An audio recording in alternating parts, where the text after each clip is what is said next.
What's up, everyone? Mark here from Iowa, welcoming you to another video. Today we're going to talk about hole fillers. I hope that introduction looked familiar to you. I was actually doing a little imitation of my friend Alex from Beer and Vinyl.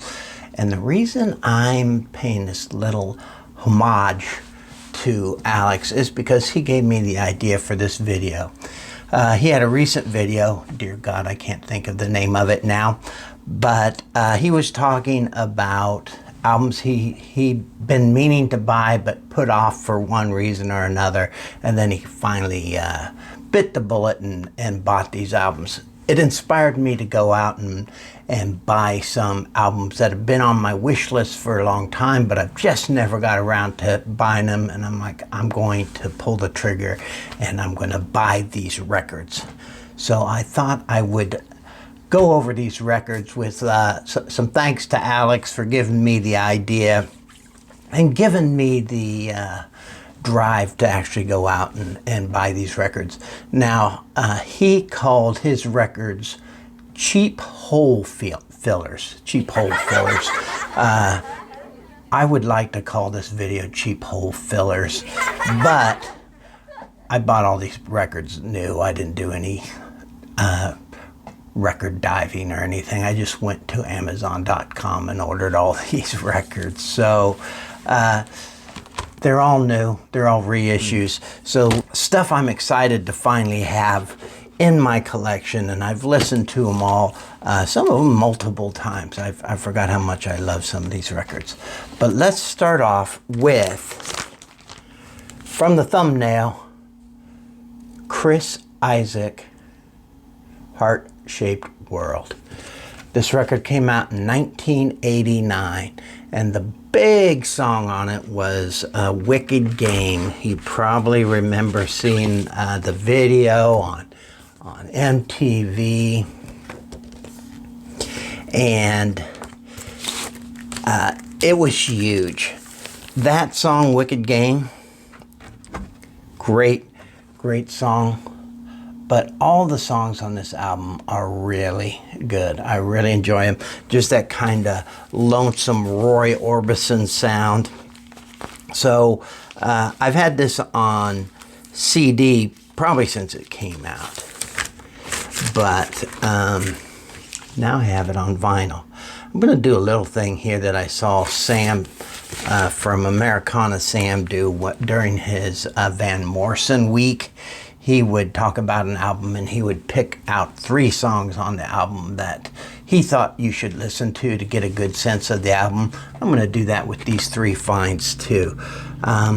So what I'm going to do, side 1, Don't Make Me Dream About You, right up there. Blue Spanish Sky, and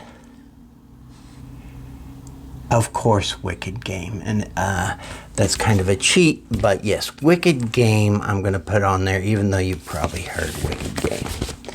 The next album I bought is Pink Floyd's The Final Cut. Wow, look at that shiny album. This came out in 1983.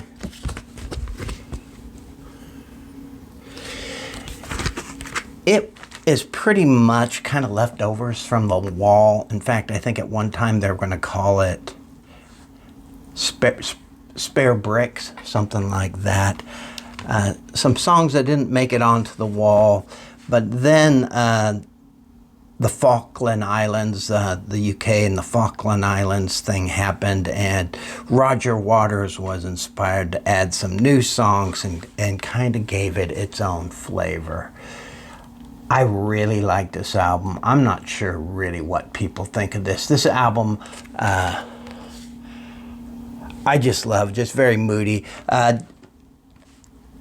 If you lived in England at the time, this album would probably be more meaningful. It's a lot of commentary on the political situation in England, and then the situation with the Falkland Islands. One of the things I'll mention about this is This is the last album that Roger Waters was on, one of the founding members of Pink Floyd. And I know Roger Waters has gone on to be kind of a controversial figure. I really have not liked Pink Floyd after Roger Waters left, and I don't really like Roger Waters by himself, though admittedly I have not listened to a lot of either one. I listened to the Division Bell, I think it was, and was not super excited, and then I ended up buying the Pros and Cons of Hitchhiking by Roger Waters.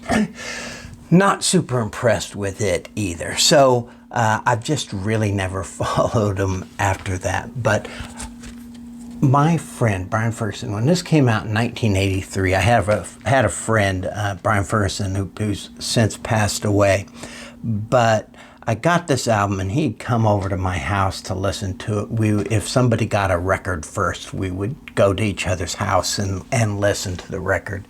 And he came over to listen to this, and Brian was kind of a troublemaker, I guess you would say. You always kind of ended up in trouble if you hung out with Brian long enough, and sometimes you didn't have to hang out with him very long, but he was kind of he was like kind of the devil's advocate. He would really get people upset and stuff. And so he was known as kind of, he was known as a funny guy, but he was also known as somebody who caused a lot of trouble. But I knew him more as he was a very sensitive person. And this album reminds me of him so much because he came over to listen to it. I had to go answer the phone or something. That's back in the days when you didn't have a cell phone. You had to go talk to a gadget on the wall. And when I came back, he was reading the lyrics and crying. And I just remember thinking how powerful this album must have been for him. And I said something to him like, pretty powerful album, huh, Brian? And he's like, yeah. And it was just, the moment passed and we were fine. But I've always think of Brian when I listen to this in that moment. The final cut, I always thought it was because I thought it was because Roger Waters was leaving the band and this was the final Pink Floyd album. Later I found out it was based on a line in Shakespeare from Julius Caesar about this is the cruelest cut of all or something like that. Please forgive me for my memory on Shakespearean plays are not what they used to be. But the other thing is when you listen to the song, The Final Cut, it sounds like he's going to make the final cut. So just some interesting things about that album. The last album I got, and it's kind of surprising I waited so long to get this on record. Again, what I've done is I sold all my, I gave my records away in the 1990s. I was just so tired of hauling them around, and if I had bought them on CD, I got rid of the vinyl. Well, then a couple years ago, I decided I wanted to get the Beatles, all the Beatles on vinyl, and I wasn't really interested in anything else. But of course, once you start buying records, you can't just focus on one group. So I started buying all these records again. But I bought this, even though I have it on CD, Lou Reed, The Blue Mask. And I don't know what year it came out, very early 80s. I'm going to guess 1982, something like that. And this is when Lou Reed, he had just become sober. He'd gotten married to Sylvia. I can't remember what else was. I think he just turned 40 or something like that. It was a kind of a mature Lou Reed. That's not an accurate description. I'm embarrassed I even said that now. But it is a more settled down Lou Reed, or that's what I was expecting. I'm like, or that's kind of what I heard about the album. But this is a very powerful album. I listened to it again a couple times, I think yesterday, and It is a really good record. He had invited another great guitarist, Robert Quine, I believe his name is, played on a lot of stuff. But from what I've read, it sounds like they didn't have a lot of rehearsals. They just went into it, and you can really hear that guitar interchange on this. It's just basically a couple guitars, a bass, and a drum. It's a real basic. It's a real basic band, but the guitar work on here is fantastic. Still love listening to it. He talks about some more.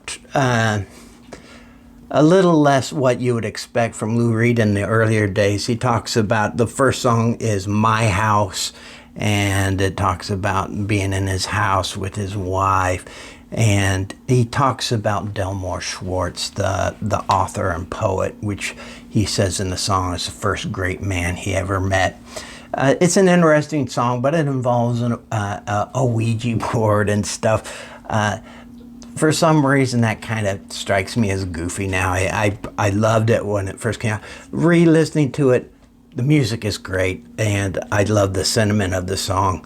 And the next song is Women, and he's talking about how great women are.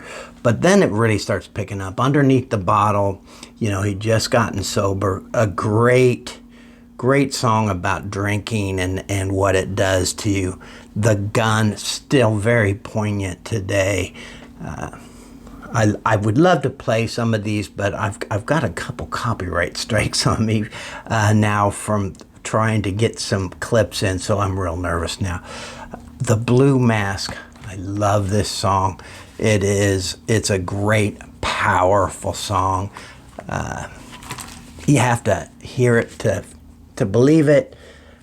He starts off side 2 trying to convince us he's an average guy. The Heroine, Waves of Fear, The Day John Kennedy Died, and Heavenly Arms. Now again, if I were to pick 3 songs off of here, definitely The Blue Mask, probably Underneath the Bottle, and The Day John Kennedy Died. Those are the songs that I would pick. So those are the 3 albums, the 3 hole fillers I picked up. And thanks for watching. Thanks again, Alex, for the idea. I still have tons of holes to fill. Tons of holes to fill. But I'll see you all again in the next video. Thank you. What's up, everybody? Alex here from Columbus, and welcome back to another video. Let's show some cheap vinyl bangers.